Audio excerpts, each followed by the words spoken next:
But first, it's a pleasure and a great honor to welcome to Wogan Her Royal Highness, Princess Anne. The sun dips behind Windsor's ancient stone ramparts, leaving the castle wrapped in dusk the color of bruised violets. The last rays splinter through tall mullioned windows and glide across marble floors, lighting up drifting dust specks like suspended memories. The stillness feels ceremonial, almost sacred, as if the very air is bracing for history to shift. Inside the private royal library, candle flames sway in restrained flickers, sending golden reflections dancing over shelves of leather-bound books. The scent of beeswax polish and old parchment settles heavily in the room. These walls have witnessed whispered confessions from monarchs, the signing of treaties, and the quiet collapse of secrets, and tonight they anticipate one more. Princess Anne sits at a grand mahogany desk beneath a massive oil portrait of her younger self on horseback. The rider in the painting is fiery, driven, disciplined. That version of Anne still exists, but age has sharpened her instead of softening her. Lines of experience frame her eyes. Duty has molded her bearing into something unbreakable. She has become the family's silent shield, the one least touched by scandal or sentiment, yet even she cannot ignore the letter before her. The sealed envelope shows no crest, no insignia, only typed initials and a private courier mark. Its lack of formality makes it louder than any royal seal. Secrets rarely travel dressed in official elegance. The most dangerous truths arrive quietly. Anne studies the envelope without touching it. Her breathing is steady. Her expression is unreadable, though tension rests in her shoulders, faint but clear. She has known for years that the past carries debts no crown can bury forever. Finally, she breaks the seal. The paper inside is crisp and painfully ordinary. Her eyes scan the header, a private laboratory, a confirmation request handled discreetly and urgently. Beneath the formal words is a phrase that tightens her throat: mandatory confidentiality. She reads the results. The text is clinical, dry, precise. Yet those sterile lines hit like a thunderclap. DNA sequencing completed. Chain of custody confirmed. Maternal lineage verified. Princess Diana confirmed. Anne's fingers freeze. The fire behind her crackles louder, as if the room itself reacts. For a long moment, Anne does not move. Her eyes rest on the signature of a doctor sworn to silence. A thick, heavy quiet fills the room, the kind that follows an earthquake no one else has felt. She exhales slowly. So it is true. The words fall like a verdict. Her disciplined mind begins pulling memories from years past, not sentimental ones, but clues, moments, hints. She remembers the tension between Diana and the institution, the way Diana smiled for crowds while carrying a quiet defiance beneath her angelic charm. The world saw a fairy tale, the palace saw a wildfire. Anne recalls a rare conversation in which Diana spoke without cameras or polish, her voice low and urgent: "One day everything will change, Anne. And when it does, the truth will matter more than tradition." Anne had dismissed it as another of Diana's emotional flourishes, romantic optimism unfit for monarchy. But now, staring at the paper, she wonders if Diana meant this, a secret not meant as rebellion but as protection or legacy. Evening bells toll across the grounds, slow and solemn, echoing like a warning. Anne stands sharply and paces the room, her boots tapping against stone. She has never tolerated uncertainty or surprises, and Diana, even in death, has delivered one final shock. But this is not scandal in the usual royal sense, not affairs, quarrels, or televised confessions. This is lineage. Succession. A hidden child proven by science. For years, tabloids floated rumors, secret heirs, unexplained medical visits, odd gaps in royal schedules. The monarchy dismissed it all as fantasy, and Diana never confirmed or denied. Maybe she hoped time would reveal what she could not. Anne stops at the window. The moonlit lawns and ancient trees stretch outward, symbols of centuries of structure and heritage. The monarchy is not merely a ruling body but a tapestry of bloodlines. Every birth, union, and loss reshapes its story. This revelation threatens to rewrite chapters already carved into national memory. She presses her palm to the cold glass. "What were you thinking, Diana?" Her voice carries no anger or softness, only bewilderment with a trace of regret. She returns to the desk and folds the document with deliberate care, noticing the tremor in her hands only when the paper rustles. Whatever truth Diana hoped to reveal one day, she never lived long enough to do so. Now Anne holds a decision she never wanted, to conceal the truth or confront it, to protect the monarchy or honor the woman the world loved more fiercely than the institution she married into. A hallway clock chimes the hour, the sound echoing through Anne's chest. She closes her eyes, opens them again, and her expression has changed. No longer stunned, hardened, resolved. Duty rises where emotion falters.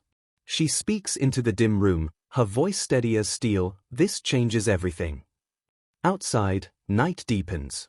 Winds push against the ancient stone. Somewhere in the castle, footsteps approach, unaware that history has shifted with one unmarked envelope. As the candles burn lower, Windsor Castle seems to tighten its grip on the darkness, as though bracing for the storm Diana has finally unleashed.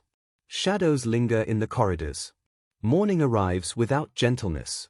The sky over London is pale grey, not storm, not calm, something suspended between. Buckingham Palace wakes with its usual precision. Footmen glide across polished floors. Silver trays carry tea, letters, and carefully controlled schedules. Yet beneath the routine, a quiet dissonance stirs. Staff who have learned to read silence as fluently as orders sense something different today. Silence feels heavier. Princess Anne moves down a private hallway reserved for senior royals. Her stride is brisk, her expression firm, the disciplined figure the public rarely questions. But inside, her thoughts race. The envelope is locked away, but its contents echo like a relentless bell. She enters a small conference room used for confidential matters. It is modest by royal standards, cream walls, a ticking mantel clock, a perfectly polished round table. No portraits, no symbolism, only function. Sir Alistair Pembroke, a trusted senior advisor, sits waiting. His silver hair, perfect posture, and calm yet searching gaze give away his suspicion. He has seen this look before, the look of a royal carrying a truth no one wants. And sits and wastes no time. The laboratory report has arrived. Sir Alistair nods, though the tightening of his jaw betrays his dread. And the result? He asks quietly. Anne's voice is steady. Positive. A soft breath escapes him, enough to cool the room. Neither speaks for several seconds as the clock ticks with infuriating patience. At last, he says, "Your Royal Highness, before we proceed, we must consider optics, public stability, and constitutional consequences." And cuts him off. "I don't want rehearsed dialogue. I want the truth. How long has this suspicion existed?" He hesitates, silence answering in his place. Her expression hardens. "So the palace knew?" "Not knew," he corrects gently. "Suspected. Fragmented. Reports, unverified sightings, unexplained gaps in travel logs, sealed medical files." And remembers the media chaos of Diana's final years, helicopters, cameras, whispers of rebellion. The world adored her, and the institution feared her unpredictability. Maybe the truth was never chaos. Maybe it was planned in silence. Sir Alistair continues, "The timing was never right. The monarchy was fragile. Public emotion volatile. Revealing something this large could have ignited a reaction we weren't prepared for." And straightens. "And now?" "Now," he says carefully, "it may be irreversible." Her jaw tightens. "He is alive." Sir Alistair nods. "And aware of his heritage." The words feel unreal. For generations, the royal family guarded bloodlines like fortresses. Every birth is announced, every death honored with ceremony. Yet here is a truth with no announcement and no ritual. A hidden lineage, undeniable. What does he want? And asks. This time, Sir Alistair answers without delay. Acknowledgement. And an audience. Anne's fingers curl against the table. An audience, she repeats, weighing it. Not money. Not secrecy. Recognition. Yes. The fire once reserved for her equestrian discipline now burns in her eyes. And if he goes public? Sir Alistair meets her gaze. Then the monarchy won't shape the narrative. It will be forced to react to it. The truth hangs between them. Outside, distant voices echo, Tourists preparing to admire chandeliers and tapestries, unaware of the earthquake rumbling behind locked doors. And walks to the window. The gardens stretch out with perfect symmetry, order, duty, everything she has spent her life guarding. Diana never belonged to us, she says softly. The world loved her. The institution tolerated her. And even now, she remains the force we cannot silence. Sir Alistair folds his hands. She was unpredictable, yes, but she understood her influence. If she acted without informing the palace, perhaps she believed time would defend her choices. Anne turns sharply. Or she knew the institution would never allow them. Silence confirms it. She takes a breath, regains her armor. I will meet him, she commands. But not here. Not under protocol. Not as the institution. As you wish, Your Royal Highness. And stops at the door. Prepare for consequences. Yes, Royal history has never been shaped solely by crowns or ceremonies, but by hidden conversations and secrets waiting for the perfect fracture in time. And now that fracture has opened, leaving the future of the monarchy trembling beneath the weight of truth. Night falls over London like a velvet curtain streaked with rain. Streets shimmer under lamplight. Clarence House feels isolated, as though time itself recognizes the magnitude of what is about to occur. The halls are dim, lit only by a few sconces, leaving most corridors in shadows. Privacy here isn't preferred, it's enforced. Princess Anne walks with steady purpose, her face unreadable though an unseen war rages behind her calm breath. She approaches a set of double doors. Your Royal Highness, he is waiting, the discreet equerry says with a bow. And answers only by pushing the doors open. The room is refined yet restrained, one chandelier casting warm light over tapestries of ancient battles and vows. A quiet fire glows in the hearth. A man stands before it. He turns as she enters. His posture is confident, neither timid nor arrogant. Something about him radiates familiarity, not recognition, but inheritance. And stops a few steps away. The air between them holds decades of silence. She speaks first. You requested this meeting, so let's begin. He nods. Thank you for agreeing. His voice is calm, steady, not defensive, not desperate. And motions toward a chair but remains standing. Who are you? Not your name, names can be fabricated. Who are you truly? Emotion flickers in his eyes, memory, not weakness. I am Diana's son, and I have lived my entire life in the shadow of a story I was never allowed to tell. And lifts her chin. Many have claimed such lineage, some delusional, some opportunistic. He reaches into his coat and withdraws a small velvet pouch, offering it forward without touching her. Inside is a silver locket, worn, familiar. A piece Diana used to wear privately, believed lost after her death. Anne's breath catches, though her voice stays even. How did you obtain this? It was given to me, he says softly, by the only person entrusted with my care after my birth. A heavy pause follows. And opens the locket. Inside is a candid photograph, Diana barefoot in soft sunlight, holding a newborn, her expression glowing with tenderness and exhaustion only a new mother knows. The room seems to shift. She closes it slowly. Her voice is quieter. Why now? After all these years? He meets her gaze. Because the truth is finally proven. And because I will not allow my mother's intentions to remain unfinished. Anne's tone sharpens. What intentions? To change the monarchy, he replies. Not destroy it. Not replace it. Transform it. And stiffens. Diana misunderstood the institution. She thought emotion could rule. He steps closer, stopping at a respectful distance. No, he says quietly. She understood something the monarchy still refuses to see.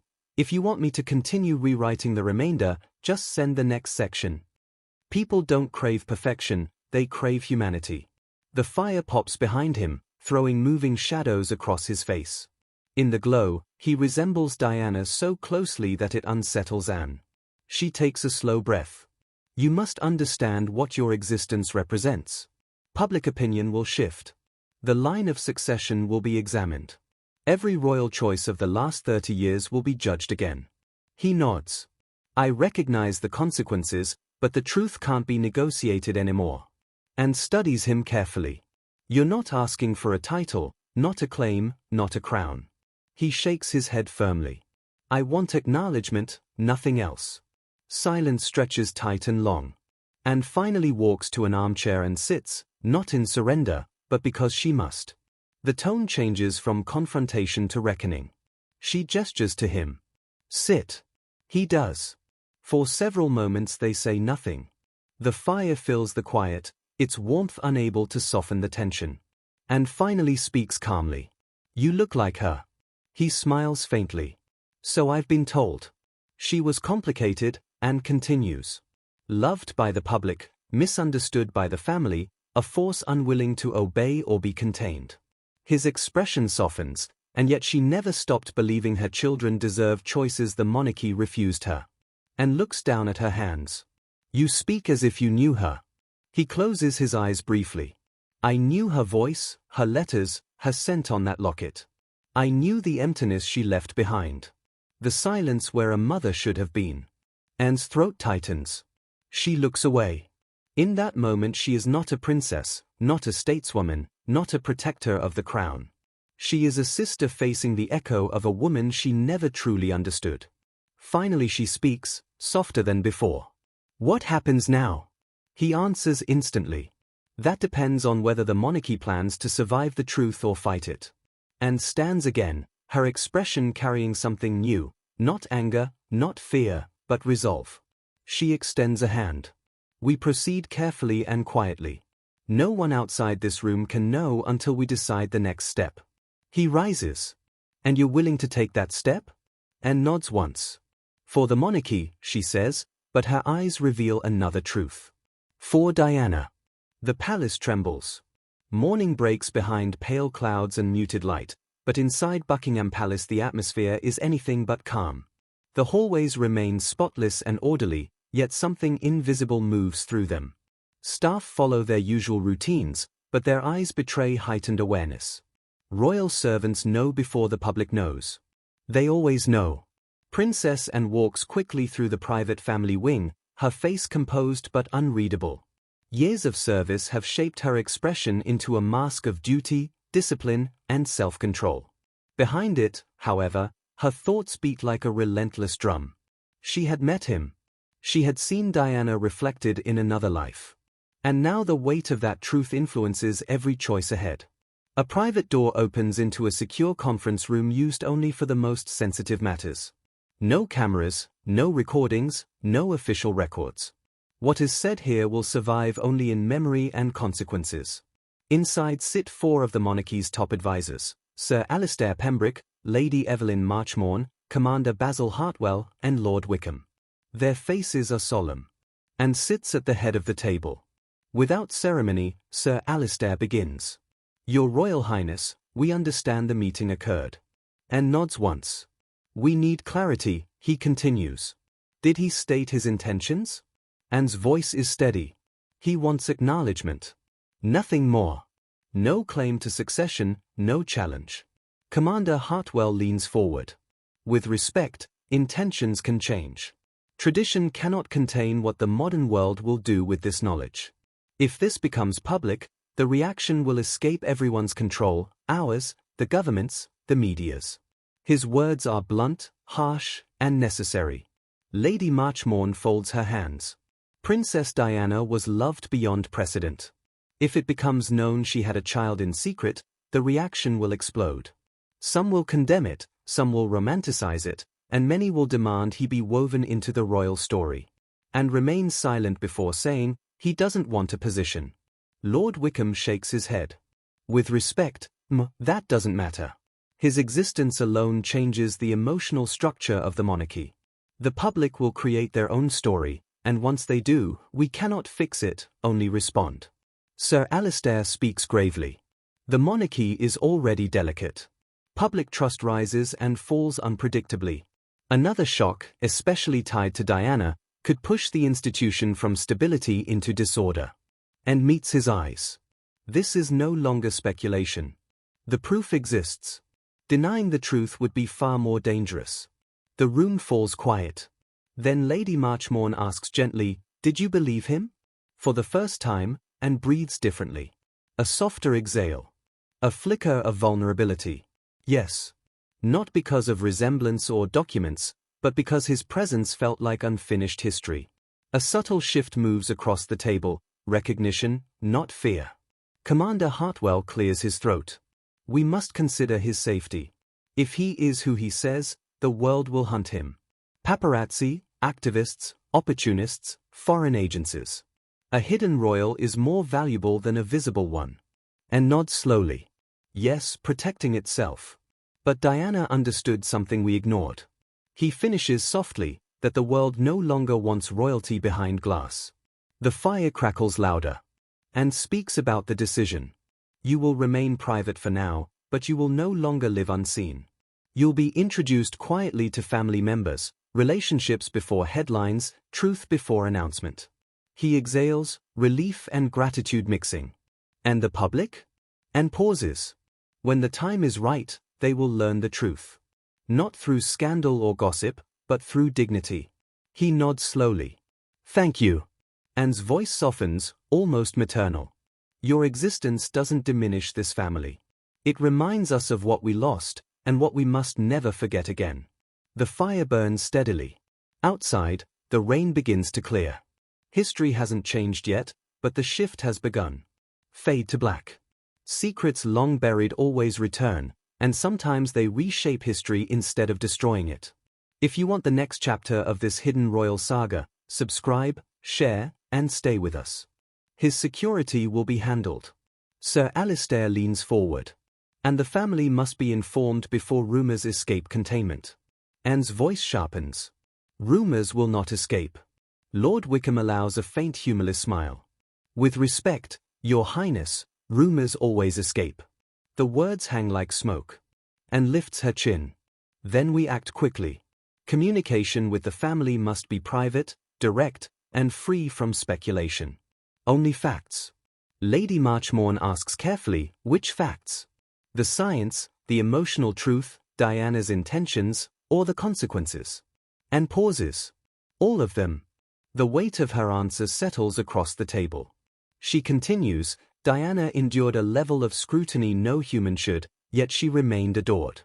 The world loved her not for perfection but for vulnerability. They saw her as the human heart of royalty. If we deny that humanity now, we lose more than public trust, we lose legitimacy. Sir Alistair nods. So the question is no longer whether he exists, but how we integrate his existence. And speaks firmly. We do not rush. We do not panic. We prepare. This is not crisis control, it is evolution. Commander Hartwell leans back. A monarchy does not evolve easily. Anne's eyes narrow. Then it is time to learn how. Silence returns, but it is no longer fear. It is acceptance. A threshold has been crossed. Lord Wickham finally asks, when will you see him again? Anne stands. Soon. Sir Alistair rises with her. And until then? She pauses at the door. The palace remains silent. The world cannot know what we now know. But the truth is awake, and it will not return to sleep. She leaves.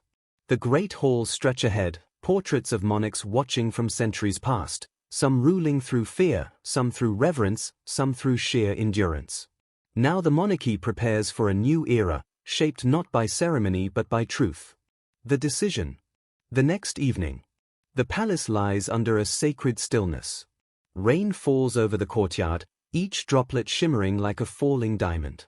The air feels suspended, as though history is pausing to listen. Princess Anne sits alone in a rarely used reception room meant for reflection. The fire glows steadily. The room smells faintly of old paper, roses, and polished wood. In her hands rests a sealed envelope bearing Diana's handwriting, saved for decades and opened now only because truth demanded it. She holds it gently. A knock breaks the quiet. Enter. He steps inside, the man whose existence shifted the monarchy's axis. His movements are careful, respectful, aware. He bows slightly. Thank you for seeing me again. And gestures for him to sit. The fire crackles softly. Neither speaks at first. Finally, Anne says, I read everything you brought.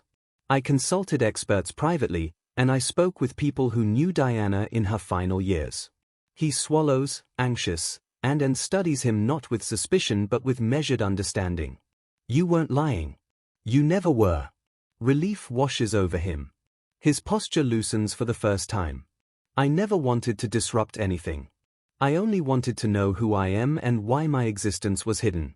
And glances at the envelope. There were reasons, some compassionate, some strategic, some tragic. He waits. She continues, by the time you were born, Diana's pressure was unbearable. Cameras hunted her. Rumor was a weapon. Vulnerability was entertainment. She feared what the world would do to you, so she chose protection, not abandonment. Silence lingers, heavy but necessary. He speaks quietly. I grew up hearing fragments, hints, secrets spoken in half-finished sentences. My adoptive family did what they could, but every year I felt a pull towards something unresolved. Anne nods. That feeling is blood. Royal or not, lineage echoes. He looks down. I know revealing the truth could cause chaos. I don't want a title. I don't want power. I just want honesty, and maybe a place. Not public, just acknowledged. And leans forward. Your existence disrupts the monarchy's story. Not because you threaten the throne, but because you represent something this institution fears, something Diana embodied. He meets her eyes. Humanity. And exhales slowly. Yes. He asks, so what happens now? And walks to the window overlooking the rain-soaked courtyard. Truth must be released with precision. If revealed too fast, it becomes spectacle. If hidden forever, it becomes scandal. There is a path between those extremes. It requires timing, strategy, and trust. He waits. And lifts the envelope. This letter was written for you. Diana left it with instructions that it be opened only under specific circumstances. His voice trembles. She knew. And nods. She suspected the world would one day be ready. She also knew the monarchy would resist. She hands him the letter. He opens it, the wax seal breaking with a fragile snap. He reads silently as emotions cross his face, recognition, grief, shock, then something gentler. Peace. When he finishes, he closes it carefully. And watches him. What does it say? He looks at the rain trailing down the glass. That I was loved, wanted, and that my existence wasn't a mistake. She wrote that if I ever came here, I should not seek permission, only truth. Anne's posture softens. She was braver than any of us admitted. He nods. She tried to build a future where royalty could be human, not flawless, just real. And returns to her seat. For centuries the crown survived by